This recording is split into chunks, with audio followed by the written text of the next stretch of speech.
पहले के सरकार में अभी के सरकार में अंतर है। एहि बात के हमहूँ सबके मानना पड़त और हम तो अहाँ सबके धन्यवाद देबऽ चाहै छी। धन्यवाद एहि के लेल देबऽ चाहै छी कि बिहार नीतीश कुमार के बिहार है और नीतीश कुमार जी के बिहार में जब से नीतीश कुमार जी बिहार के मुख्यमंत्री बनला है तब से बिहार में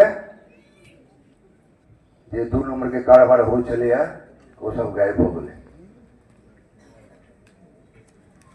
हर विभाग में आई ऐसे परसेंटेज साथ काम नहीं हो चले है। आई डीएम साहब और हमारे एडीओ साहब सब मिलकर आई पीडीएफ के दुकानदार के चयन करके ना सब सर्टिफिकेट के जांच के साथ हम एडीओ साहब के फोन करने रही है कल ठीक हम देख लेते हैं, लेकिन एक बाद फिर हम दोबारा हम फोन नहीं कर द्वारे तो कल जखने कल के हम देख लेते हैं कि मतलब कुछ है जाने में कि प्रणता के बाद जगह है तो हम बेसी प्रेस नहीं कर एक बार कही तो हम घूम भागल।